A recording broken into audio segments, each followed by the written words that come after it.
everybody, this is Steve Moretti, and you're listening to Break It Down Show. I'm really happy to be here. All right. Well, we're really happy to have you. For our listeners, Steve Moretti is a world-class drummer who is originally from Pete's hometown and my new adopted hometown of Benicia, California. He now lives in Macon, Georgia, but he plays all around the world with a bevy of artists and is doing symphonic drum set work too, which I find fascinating. But you are joining us with Steve for the first time, and we're really, really elated to have you, man. We've had some good drummers on the show. I'm happy to report. Yeah, I'm sure. But boy, you're taking the cake.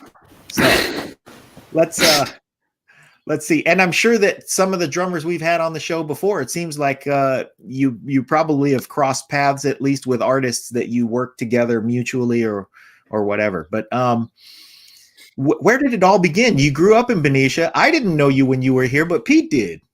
Yeah. Is that true, Pete? Well, yeah, I guess, right, Pete? Well, he was a younger dude, so I knew he existed, and I knew his older brother, Vinny. But it wasn't that I didn't know him. It just we had no reason to know each other, really, Right, Okay. right. Yeah, so I guess where it all began, well, my brother, who's 6 years older than me, got a drum set for his 10th birthday. So before we moved to Benicia, we lived in New Jersey, which is where I was born. And so he got a drum set for his birthday, and I remember just watching him play all day. And the next morning, I woke up and started playing what he was playing, and my mom thought it was him. And it was me. So, it just kind of started from there. And then the great thing about Benicia is there were really good, schools. The Benicia Middle School and the high school had really good music programs. So I was fortunate to Miss Kuklis and Mr. Williams were very instrumental.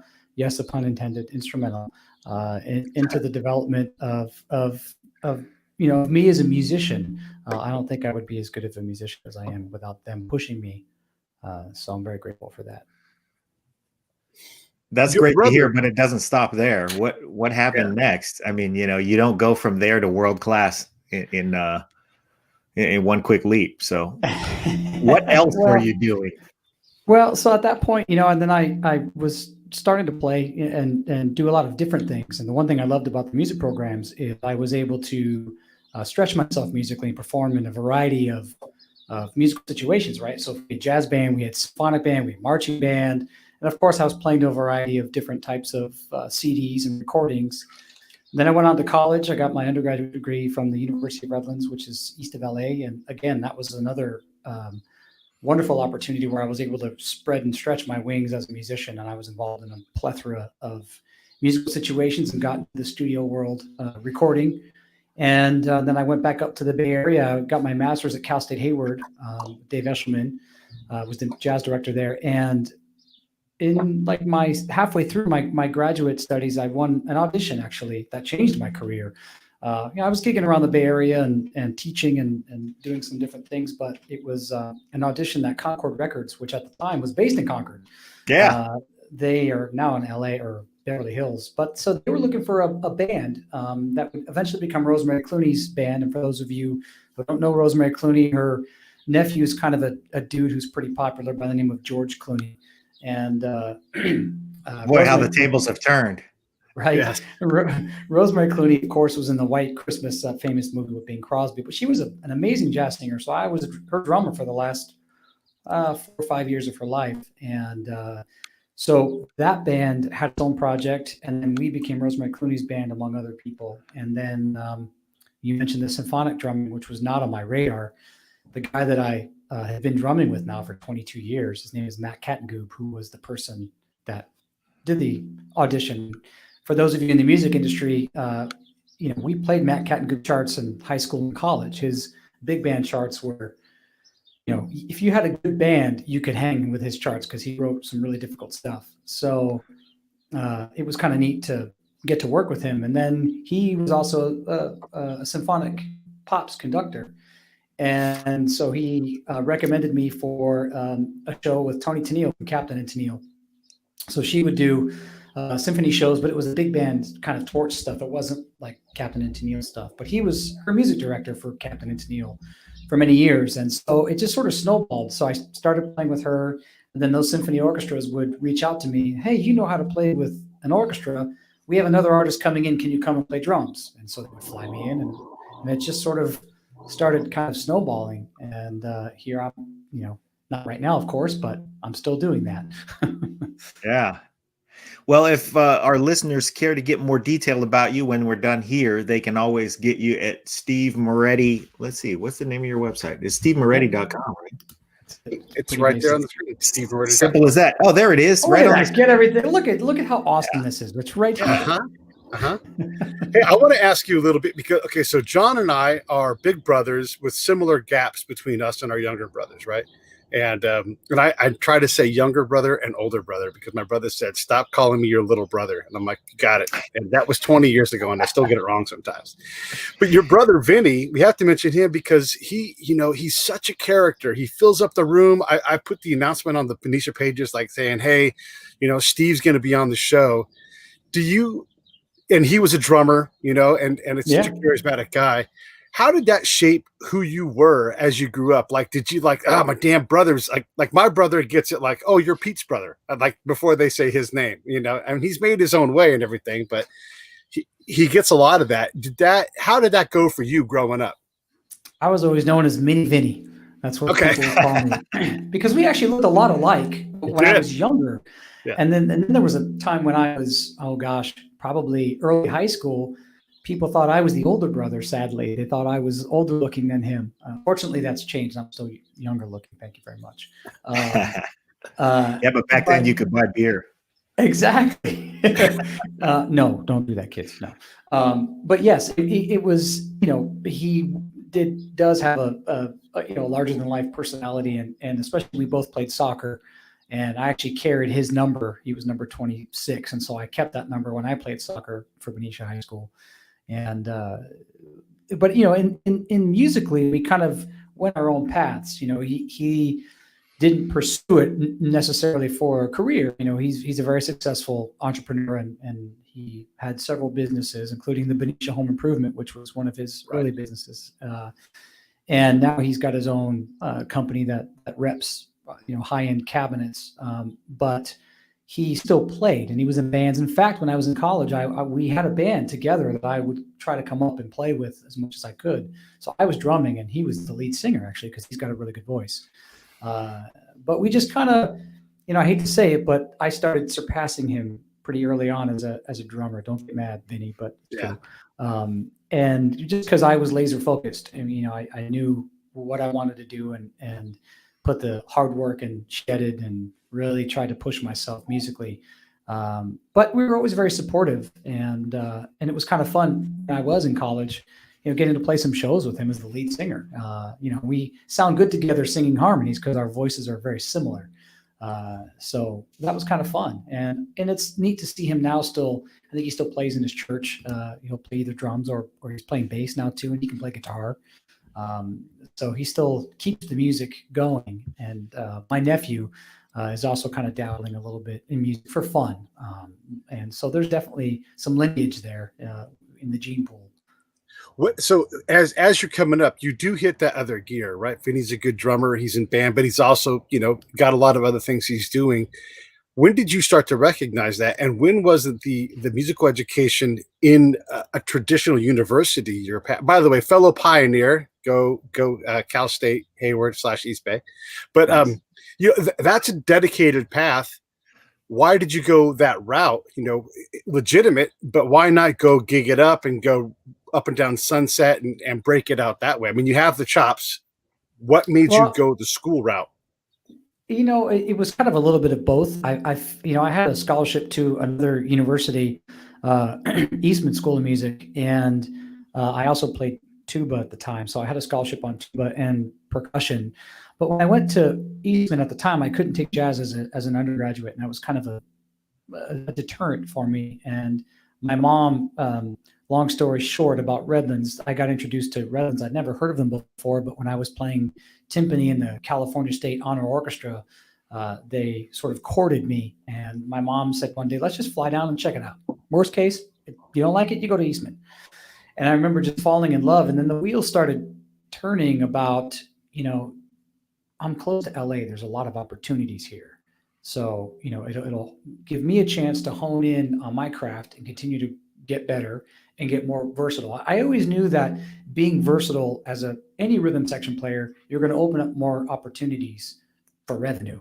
And I knew I didn't want to be an orchestral musician at that time. Like I didn't want to be a symphonic musician. I still loved classical music and wanted to still sub and perform and do that. But I knew drum set was where I wanted to stay focused.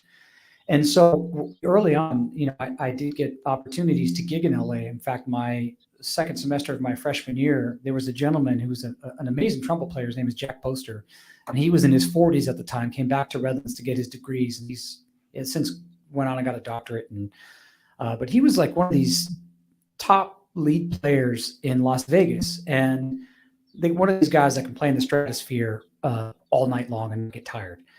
And he was playing with a band, a big band in Pasadena called the Ashley Williams Orchestra. And I remember he recommended me to play with them.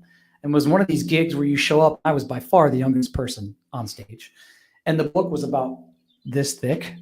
Wow. And it was one of these things where, okay, number 362, pull it up. 1, 2, 1, sight read. Holy crap. And it was just like, oh, sorry. I must have done something there.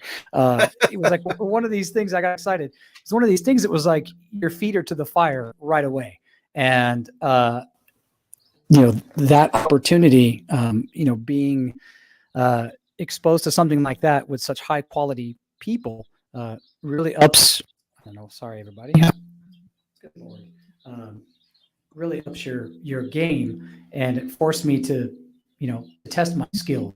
And so I was very lucky to have some of those opportunities. And then, recommendations that kind of kept coming in from there, for other studio work and other opportunities. So it was kind of the best of both worlds.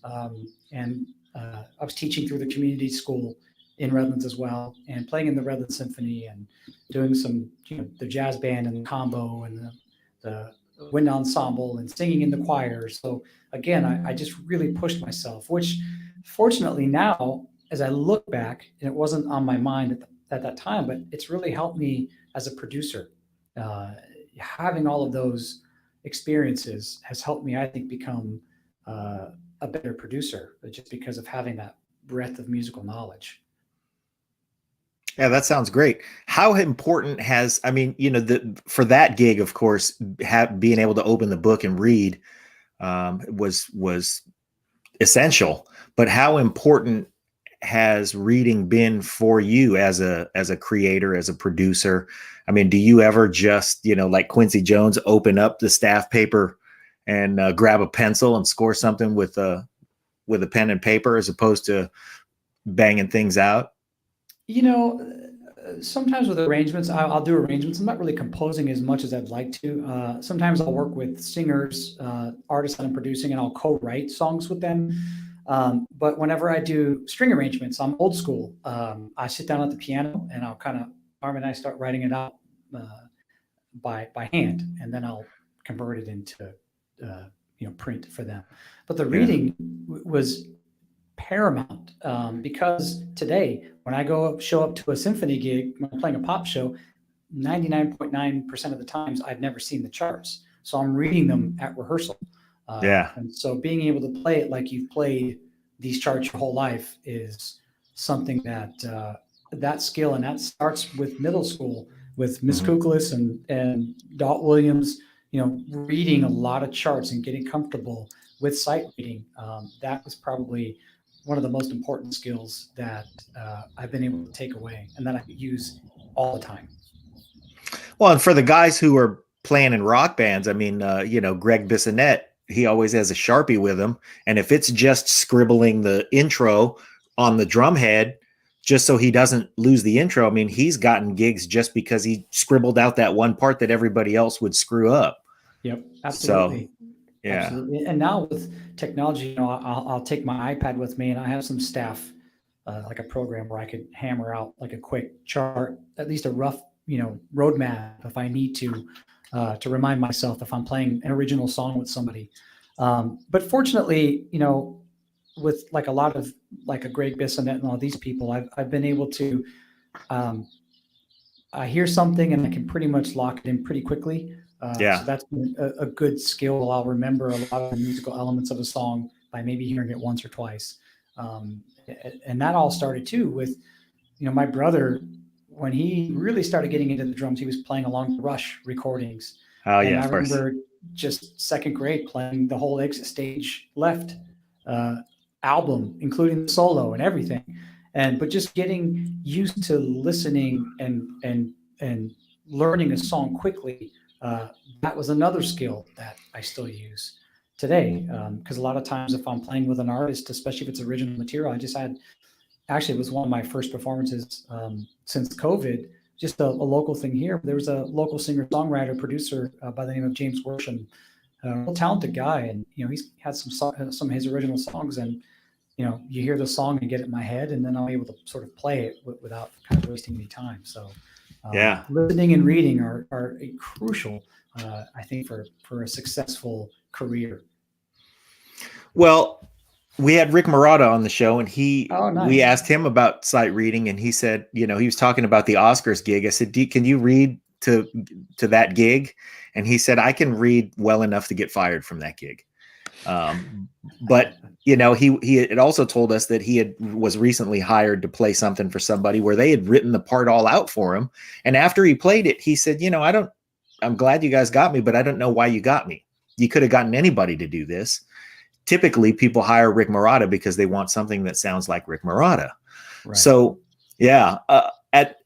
as far as your symphonic playing, we know that reading is essential and that charts are present for everybody. But when you're gigging with other people, you've played with Michael McDonald and Kenny Loggins. By the time you get there, you're not just executing the part. You have to play because they like your feel. So let's talk about that for a minute. Well, if they don't, they get somebody else. Yeah, exactly. And that's the thing. It's like I try to, and it's something I think as drummers, we really try to work hard to develop our own sound, right? Like I hear one of my all-time favorite drummers, Gary Novak, for example. I hear two notes and I know it's Gary Novak. I know his sound. He's been an incredible inspiration, but I don't want to sound like Gary Novak because that's Gary Novak. But there are elements we all take from our inspirations and try to put it to our own voice. And so hopefully people are hiring me because they like my sound. They like the way I'm approaching things musically. Playing with Michael McDonald, there's certain groove elements, obviously that you're playing, but hopefully he likes the way I'm doing stuff with the music, sort of my interpretation to enhance the music without getting in the way. And that's the other thing. I think a lot of times, you have some of these drummers out there that can do more with one hand than I can do with my entire body, but they can't play music. And I think that's the key, is being, you're an extension of an ensemble. Yeah, you're sometimes the heartbeat, you and the bass player, but if you're not there, especially if you're playing original material, for example, like what Michael McDonald, you're not there to show off. You're there to lay a foundation and try to enhance the music without getting in the way. And you see these guys, they're throwing these crazy fills every 2 bars that don't make sense in the musical phrase.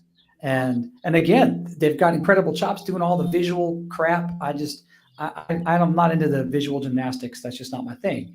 For me, I try to speak just through the music. Even if it's something really simple that I'm playing, I try to put every ounce of my being into those. If it's a 1 and 3 and 2 and 4 and 8th notes, it's going to get every ounce of feeling into those. And that was kind of the cool thing playing with Michael McDonald, because he was probably 4 feet from me, with his at the piano, and I remember when he counted off, I keep forgetting, and it was a little kind of slower, but it just had the nastiest, easiest feel, and it was just one of these things like, how could you not just slop yourself up in all that grease? And then just hearing him play, it was such an inspiration, because I could feel what he was doing, the way he was kicking it off, and it was like, all right, this is where we're going in. Look at that face. I was like, it was sneaky. You just can't help it. And it was just so funky. And so again, I try to just be me. And some people may like my playing and some people may not. That's just the way the world is. And as creative egotistical people we are, we have to get over the fact that not everyone's going to like what you do. You just have to stay true to who you are and do the best you can. And do things you like, because you clearly like that. Yeah, absolutely. I mean, that's why music all night long. Yeah, that's why live music is so important, because from night to night, an artist who has played a song for 30 years is going to interpret it differently tonight. It's going to be a little different. It's going to, we're going to drag it out and we're going to make it just greasy. And, those things happen because of the magic of the live environment. Yeah. When did you play with Michael McDonald? How long ago was that? That was I did a couple of concerts with him, actually with the Honolulu Symphony. So it was a Pops gig. And so they brought me in for that. And I was living in Florida at the time, I think. So that would have been 2000. He made the decision to funk up I Keep Forgetting in Symphony gig. Oh man, it was so amazing. Magic. And then and then I remember, we had actually 2 days of rehearsal, which is kind of a luxury because normally it's a single rehearsal. And so I was working on my mix, with my in-ears. And I remember I had 2 full days to just dial everything in. And I had some nice reverb on his voice. It sounded like a record in my head. And I remember this one song, it was just him and strings. And I just remember sitting there, closing my eyes. I'm like, I have Michael McDonald in my head and he's right there. And it was like his voice just in my brain. And it was one of the most incredible experiences that I've ever had musically. Just his voice, just live. It's ridiculous. He's an amazing man. Really. Yeah. Wow. I want to talk about Michael McDonald, but I also want to go back for a second too and talk about, so, you call yourself a percussionist, which I guess technically all drummers are, but you're a drummer and percussionist. You're playing the timpani, you're playing in jazz ensembles, you played in bands. I mean, you're not a slave to any one particular thing. Is that at your level, like a professional drummer who's always going to have work? Is that common or is that by design for you because you like to do a lot of different things? I think most people that I've seen, they sort of kind of have their niche that they want to focus on. For me, I just knew because I guess since I can't sit still, I wanted to be able to do as much as I could musically because I love it all. That's also the thing. I love playing. I've done some recordings with the Atlanta Symphony playing in the percussion section. And I made the joke to the former principal percussionist who's actually now in the Cleveland Orchestra now. I said, you must be at the bottom of the barrel of your sublet to call me to come up and do two records with you guys. That was sort of the joke, be a little self-deprecation, but it's challenging. And I love that challenge. I love being under pressure when I have to perform or produce or whatever. I feel that ignites things that I don't know I can do, in other words. And that's the beautiful thing about music. I think you can, you're never complacent. And for me, I have a little game with myself. If the day I think I'm good, then I'm going to stop playing, to be honest. And oh boy, I love orchestral music, whether it's symphony or opera or whatever. And one of the things I do is I watch the percussion section because I'm fascinated by like the person who has, let's say, 15 notes throughout the entire 2 hours, like they pick up the triangle and they're ready like measures and measures before because, if you miss it's obvious. They're counting 168 measure rest. Yeah. And they get ready and you're like, oh, it's coming. It's coming. You don't miss that. And then they're like, ding. And then they let it ring and put it down. And I'm like, now what? Right. But it's and I don't want to at all diminish the job because there has to be someone dedicated to that. But it is the one kind of music where really one person can stand there and do the least amount of work. But when you ring that triangle, everybody knows it's there, or the gong or whatever piece of percussion they do. What is that like for someone to have to do that, to be that disciplined, to count every measure, to be in the whole thing, but only have to do these very few things? Well, it's a little stressful, and there's part of it that's stressful because if you lose count now, generally you kind of make some markings in the measures. So so you don't have to necessarily count. So you may say, okay, the flute's coming here. Okay, well, this is where the flutes are. Okay, so I'm here now. So sometimes you make little notes in different sections to, French horns come in here, so you're not counting a consistent amount. And a lot of times after you've rehearsed, generally with the classical concerts, there's 4 to 5 rehearsals before the first concert. So and if you study the piece, you'll kind of know where things are. But there's the part of it that's stressful, because if you think in your head and you start second guessing, you're like, oh crap. Oh, wait, am I here? Yeah, it's a miscalculation to think it's less work. It's not. It's not less work. No. And there's a certain technique to making a triangle sound good, believe it or not. There's different types of triangles, there's different types of beaters. It depends what type of sound the composer or the conductor wants, or the principal percussion. And, so there's a lot of elements to that. And then there's some pieces, obviously, that you play that are super busy. The percussion section's all over the place. And then there's some where, like the Scheherazade is a famous piece. There's a huge concertmaster solo, and there's a ginormous triangle part toward the end, especially. And, or like pictures at an exhibition, there's some odd bars, odd time things where, it's just triangle.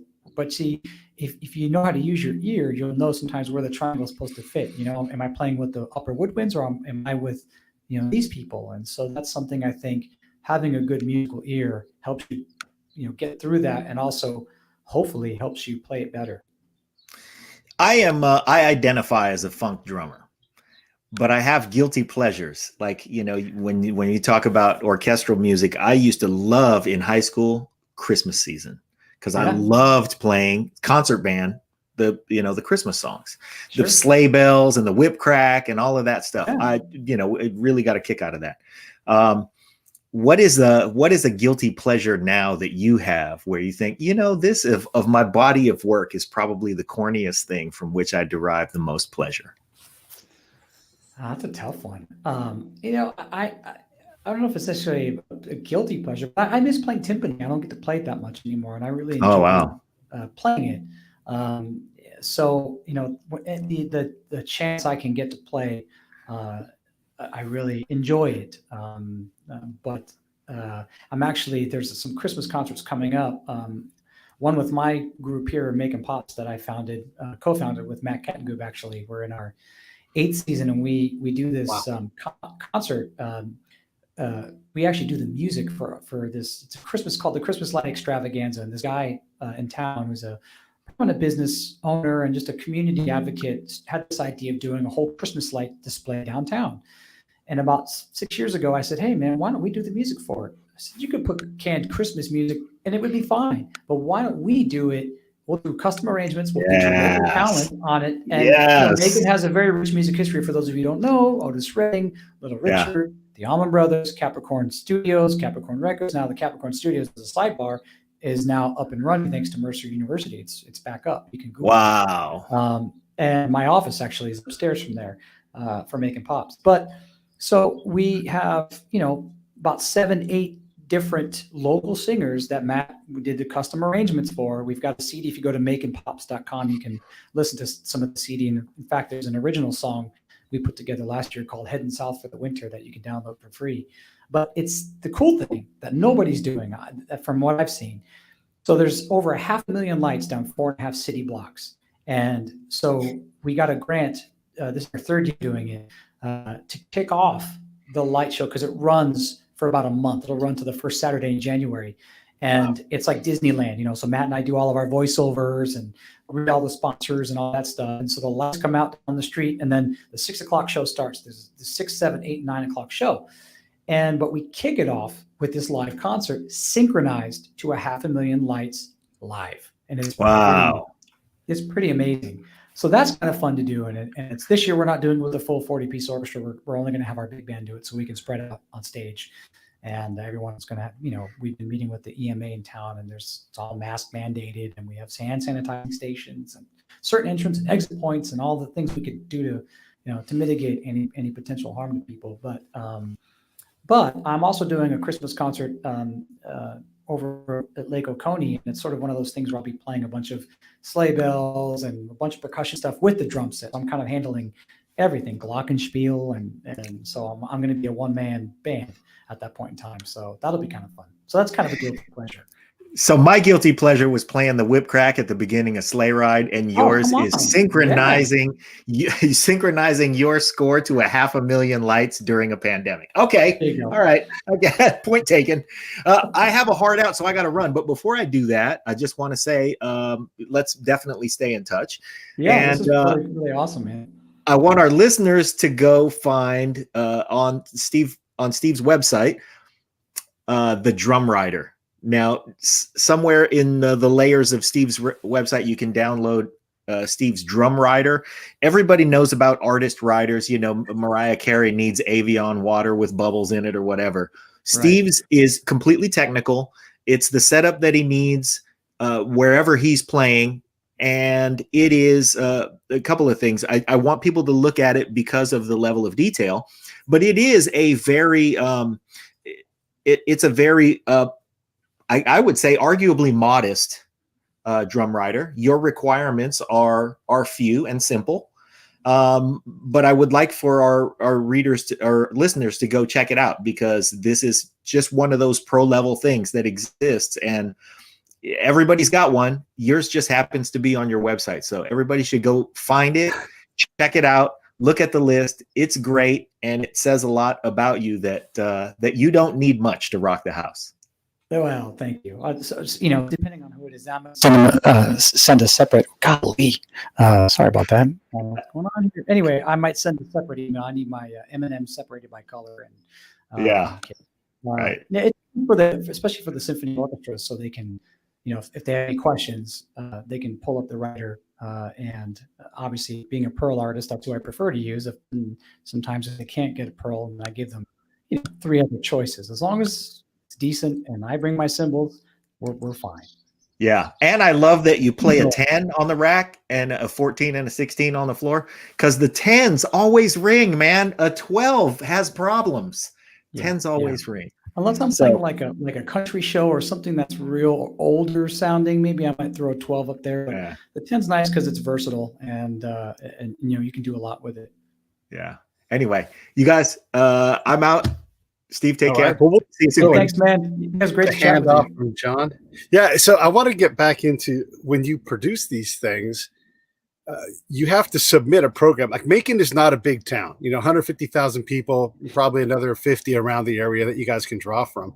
When you submit something like this and you've written the music and, you know, you've got everything done, how confident are you that the community is going to support it to the point, like with grants and that kind of thing? I mean, it's one thing to create something. It's another thing to get people to say, yes, we're going to pay you for the time. Yes, this is valuable, you know, to the community in general. How is that process? Because that's a whole nother professional skill, I think. It is. And it's a nonprofit organization. So that's a whole other, you know, if you told me 15 years ago I'd be running my own nonprofit, I'd say you couldn't pay me enough, and I don't get paid really to run it. So there you go. But it's one of the most rewarding things I've ever done. And, you know, I couldn't be more proud of the product that we put out there. You know, our concerts, our slogan is Macon Pops is not just a concert, it's an event.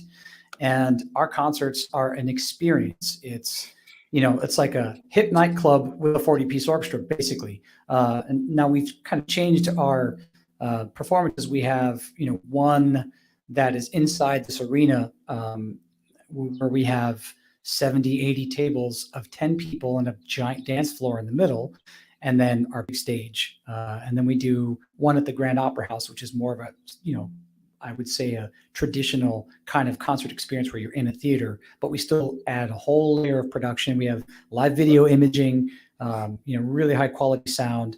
And of course, the shows that we do, the arrangements are, you know, we've done everything from celebrating the music of James Bond to, you know, R&B, hip hop, gospel, soul show. We've done country. We've done, we did a whole Macon Pops that goes back to our roots. And we celebrated Macon's music heritage. So it's a whole Southern rock thing. And these are shows that are handcrafted, and it's because of Matt's musical genius that we can do this. But with a lot of the orchestras that I go and tour with, you know, the quality and the experience, nobody compares to what we do. And we're, like I said, we're coming to our 8th season. And I think, the community, we've been able to draw so many aspects of our community together. Music is always that common thread that does that. And so I think we've been able to garner that support. We have corporate sponsors, individual patrons, and then we have some grants. Grants are like the icing on the cake because they take some time. You apply for a grant and then you've got about a 6-month waiting period to see whether you get it or not. So I don't depend on grants for my budget. And that's the other thing. When you're running a nonprofit, you've got all that whole business aspect to deal with. And that's a separate conversation. But being around the symphony world, and my wife, who's in the orchestra business for many, many, many years as a concertmaster, I know how nonprofits work. And I've started a couple of nonprofits in the past that I've handed off to people. Actually, one is still going in Oregon called, what is it called? Oh my gosh. Summer. It's a summer music. Golly, I can't remember the name. Anyway, it's still going, but that's a whole other ball of wax. But I think because of the audience, like you mentioned, we're about 100 and making itself as maybe about 120, 130,000 people. So we average when we've crunched the numbers, about 1,100 people a concert. That's our average. And that's pretty darn good for a local town. Yeah. Now, which we're not going to have this year, but last year at the Christmas show, it 25,000 people down the street. It was crazy. Oh man, that's incredible. We were joking. Yeah. It felt like a Hallmark movie. It's like it just looked like it. So I think because we're trying to do some good for the community, bringing people together. We also have an education initiative that we're working on really expanding, where we will actually have a footprint into our local schools throughout the year. What we've done is we've invited kids from the variety of schools, both private and public, to our rehearsals, because our musicians don't get the music in advance, basically. So they will show up about an hour before the rehearsal, look at their stuff, and we do our rehearsal, which is essentially just a show run through, right? So we're working on the music and the technical stuff. Everyone's getting their mixes, everyone's doing lighting. And so these kids get to come in, they see how we put the show together, and we do an hour Q&A with a handful of us and all of these kids, and then they come to the show for free. So they get to see behind the scenes how it works and what the finished product looks like. And but beyond that, because of our connections, we have a large Grammy presence in which I've served a couple of terms on the board of governors for the Recording Academy up in Atlanta. We've got a pipeline to some pretty important people in the music industry. And so we want to get those people to come into the community and work with kids. So that's kind of our next step. And I think the foundations and people in the community see what our intentions are, what the long-term vision is. But of course, you got to crawl before you can walk. So you got to build the parts. Yeah. One of the big steps for our nonprofit, because I belong to one too, Save the Brave. How are we doing? Well, there are more heads to put more hats on, because you can't do it all yourself. You just can't. No. And so it sounds like you guys are really doing a bang up job. And just to illustrate this a little bit, Macon is not the capital of Georgia. It's nowhere near the size of Atlanta. And you guys have a robust, at least in terms of what you're describing, that is a robust, marketplace. You're competing with a lot of places. And again, your metro area is not that big. How rare is it to be this productive and this influential? To draw 25,000 people, you go to, maybe Hartford, Connecticut, which is the capital. That town is a third the size of where you guys are. There's no way they're driving 25,000 people to a pop show or whatever. Right. I think it's a culmination of things. I think, of course, around the holidays, that's going to draw a lot of people. And this light show that Brian Nichols, that he put together, it's really a wonderful thing. And I think that's a huge draw in and of itself. But, we're also an integral part of that show. We're the music behind the lights. And so I think people have really come to accustom and really enjoyed seeing it. And one thing that a lot of the foundation folks have noticed, when the first time we performed live with the lights, they saw parts of Macon together in one area that they had never seen before. All right. So drawing all kinds of socioeconomic backgrounds, ethnicities, and so on and so forth. So, and that's something we try, like I said earlier, music is that common thread. It's something that can draw people together. And it's really important to understand the impact and the importance of the arts. In fact, a little tidbit, I think last year there was a number that was circulated within our arena through the Recording Academy, something along the effect that the entertainment industry, arts and entertainment, is a $400 billion a year business, higher than agriculture. Think about that. Okay, that's crazy. That's how much music and the arts. That's why it's imperative. And arts are an economic engine in communities, because if you think about a symphony orchestra, for example, you've got roughly an average of 65 to 85 full-time musicians. So there's taxes. You've got people patronizing the concerts. So you've got hundreds of people coming to concerts all the time. You've got staff that work at those venues. There's a whole trickle-down effect. With our concerts, people will go and patronize the downtown establishments before or after our concerts. And I've got 40 musicians that come from all over the place that will do the same. So we're a small economic engine that way. But beyond that, it's the community aspect of it. I think the impact that the arts have in the community, and it's unfortunate that that's sort of the first thing that people want to cut. When it comes to budgeting, that's a whole other topic. But so it's when you're asking the question, it's really knowing I know where every penny is with our organization, and I'm very fortunate that we have a wonderful board. I've got a great board chair who's been really instrumental in getting new sponsors, getting people excited about what we do and buying in, because for companies, it's a win-win for them, because they can bring some of their clients. Everyone has a great time. If they're working on some new deals, they close a deal, we get their sponsorship money, and it's a win-win. It's Macon is, to me, I find Macon is a land of opportunities. My wife, who is the director of the Robert McDuffie Center for Strings, which is what brought us to Macon 15 years ago, she's got an incredible chamber music series that she brings in world-class classical artists from all over the place. I mean, these are people you'd be spending $75, $100 to go and see in New York easily.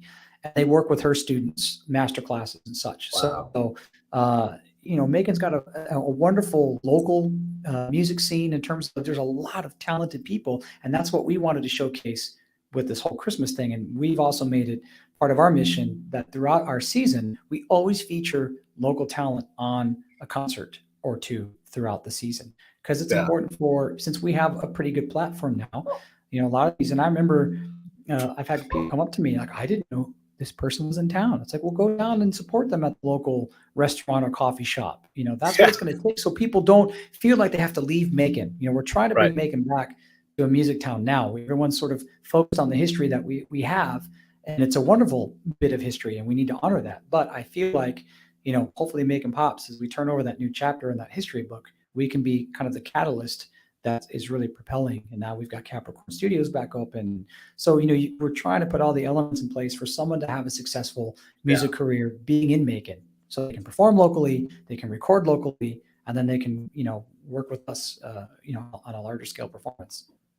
When you build something like this, in Macon or Benicia or whatever it's going to be, you have a small town feel for these things. You're right. Like, there are musicians out all the time, and they want to play, one, because they love to play, two, like they want to entertain a crowd. That's part of the reason why they're in it.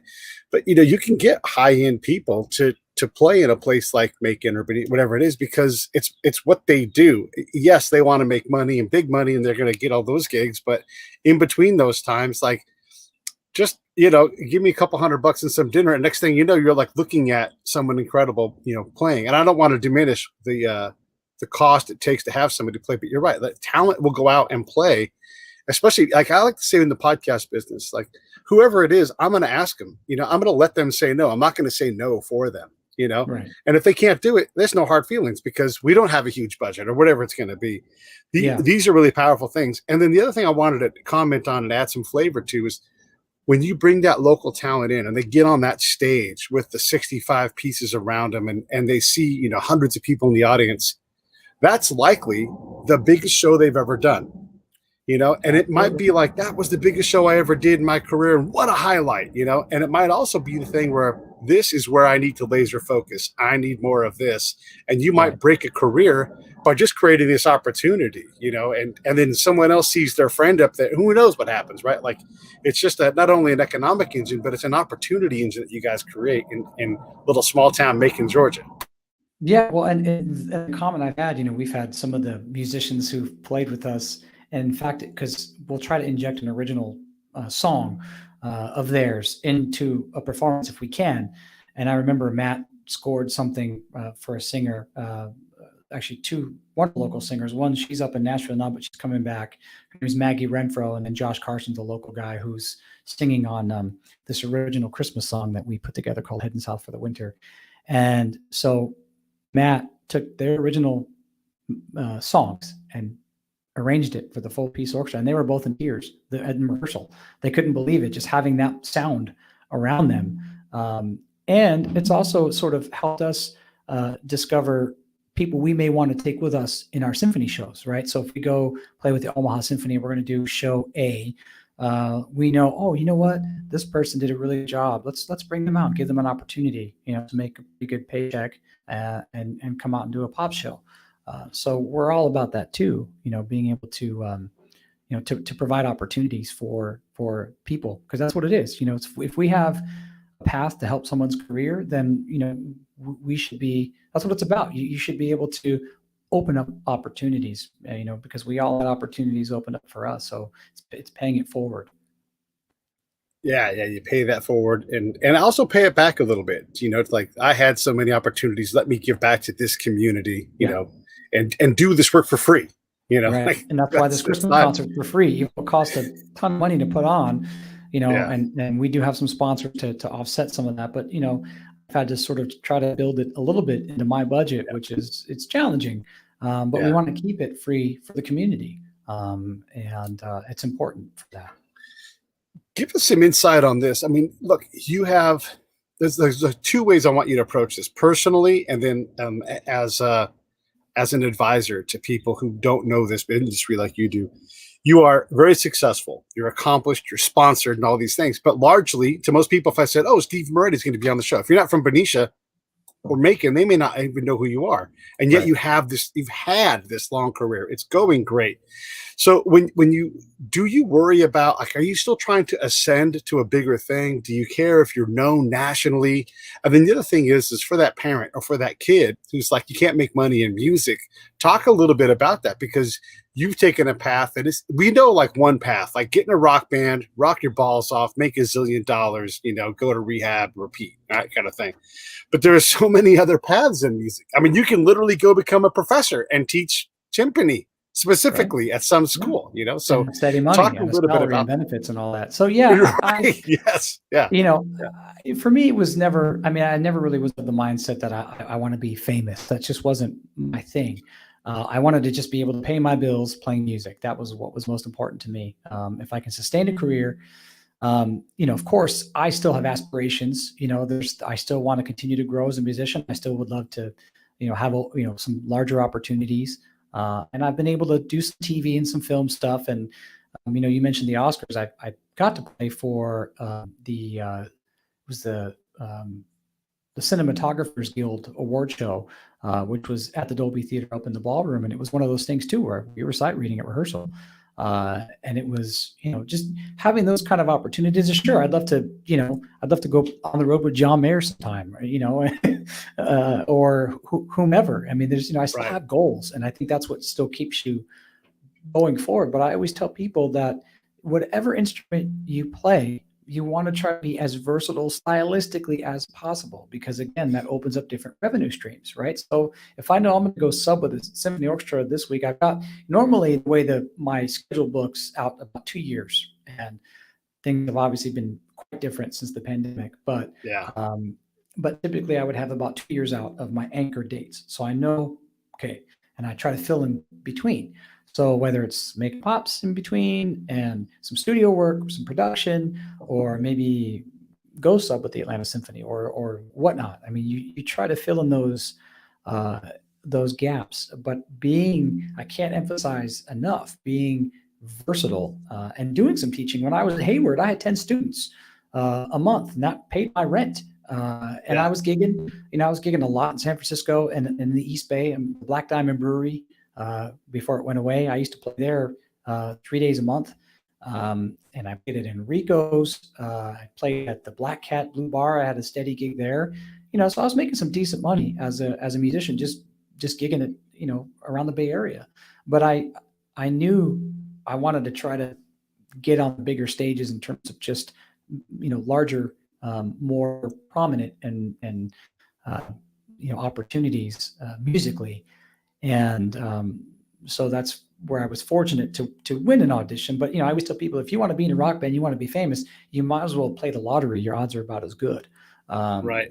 That's not why we do this. And I think the unfortunate thing with a lot of these sort of TV shows that are out there, it sort of creates a false sense of, oh, I'm going to be on show A, B, or C, and I'm going to be famous. And if you look back, a majority of the people that have won said show, most of them aren't doing anything now, right? There's only a handful that have sustained some pretty, great careers. So, that's the mindset that needs to go away. You want to be involved in music because you love it. It's who you are, whether you're an artist and you're drawing, you're painting, and that's what you want to do, or if you're a musician or a singer or whatever. So you have to do it because you love it. And the audience can tell when you don't love it. Audiences are smart, and they can tell when you're phoning it in. And that's another thing. If I'm on stage and I'm not enjoying it, I'm going to hang it up. It's not fair. It's not fair to the audience paying good money to come and see us play. And it's not fair, for me and all the other musicians I'm working with if I'm not engaged 110%. Yeah, I want to talk a little bit about the future because I'm interested in how you see this. It was a time when to be a rock star ended at, let's say, 35, if you were even alive still. Dwayne Allman is dead at 22. So now you have guys like Rick Marotta, who's like, battles Lyme disease. He's no spring chicken, but he still works all the time. He didn't have to work as hard because people call him and he says yes or no, but he's working all the time. How long can a drummer, because it's such a physical job. It's one thing to play the violin where most of your body is sitting.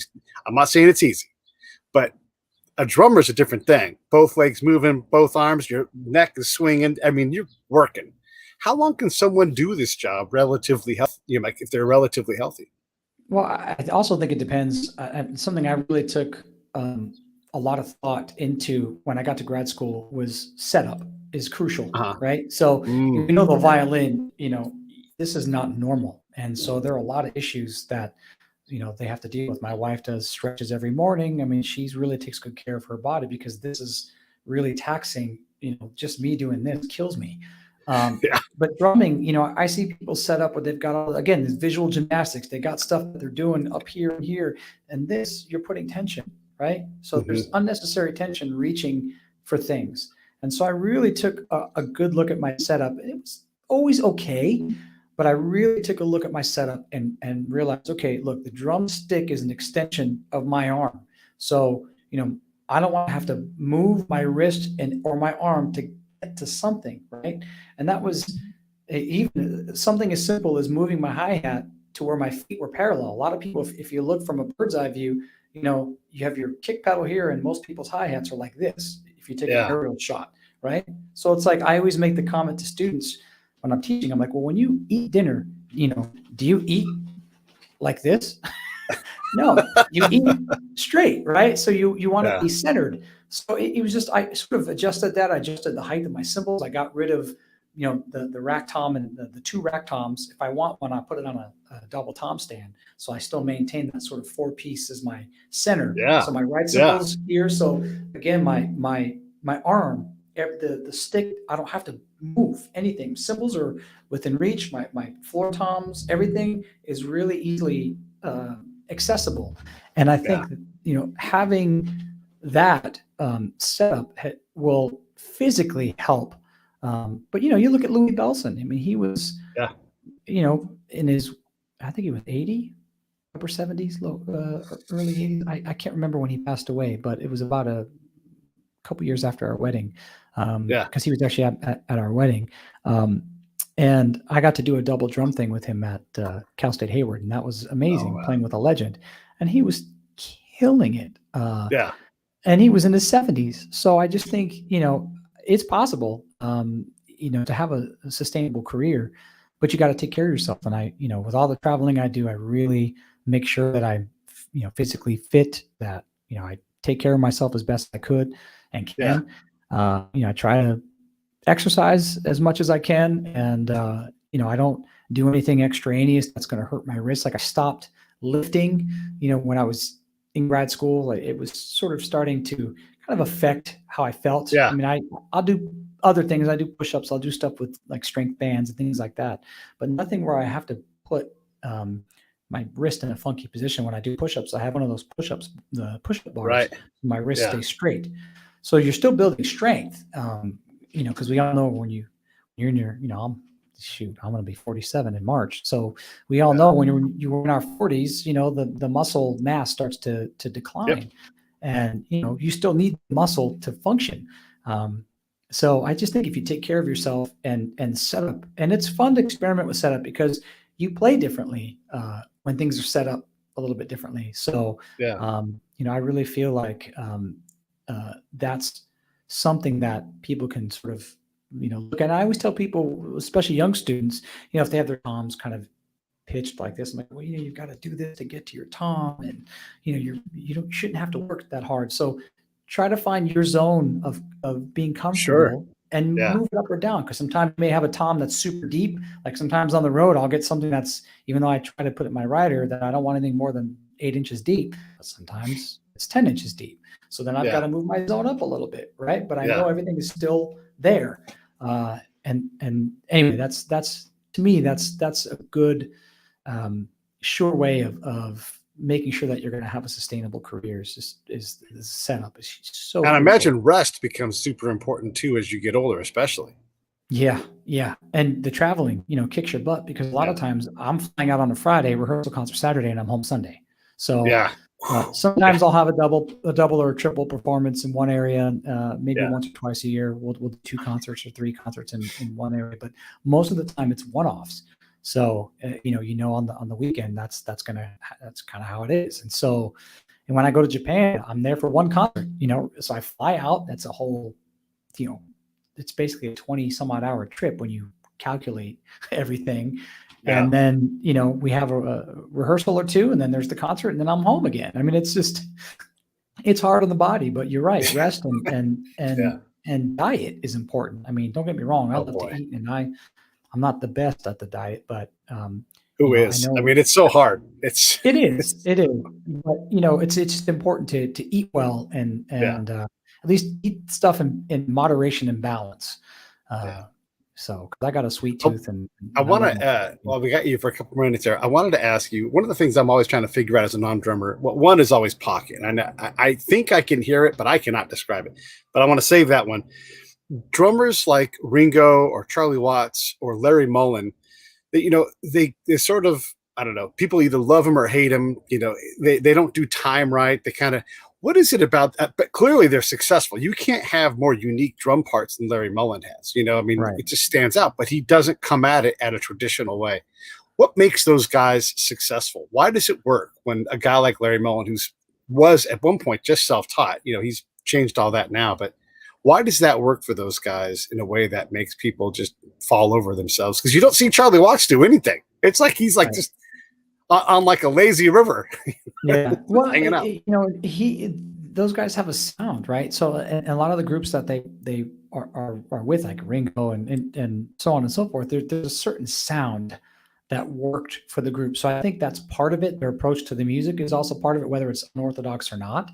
And I think that's something that and a lot of it too, look, just like anything, it's all about timing, right? So if you're in the right place at the right time, you may get an opportunity. And so I'm sure there's some of that plays into effect with people's career paths, just like, with me. Had I not gone to Hayward, I wouldn't have gotten that audition, so on and so forth. So, there's a little bit of the elements of being at the right place at the right time, but there's also just the elements of just the sound, the way they approach the music worked for that particular group, and the group wouldn't sound the same, right? So if you take Neil Peart out of Rush would sound completely different. And so some people love his playing and some people don't like his playing, but you can bet all your dollars that Rush wouldn't be the same without him. Yeah. And it doesn't matter if you like him or not. That guy made a lot of money playing drums and did it his own way. I mean, it's hard to be more successful than that. Oh man. Hey, listen, I've had you for an hour, but I didn't give you a chance to ask me any questions. Do you have any questions for me at all, or you want to just wrap this thing up? Oh boy. Well, how did you get in the whole podcast thing? Like what prompted that? John and I had a community radio show. I've done a lot of time in combat zones. And so I came back and I wanted to tell stories and everything. And so I came on his show and he said, come back. And I'm like, I'll be back tomorrow. Like I just never left.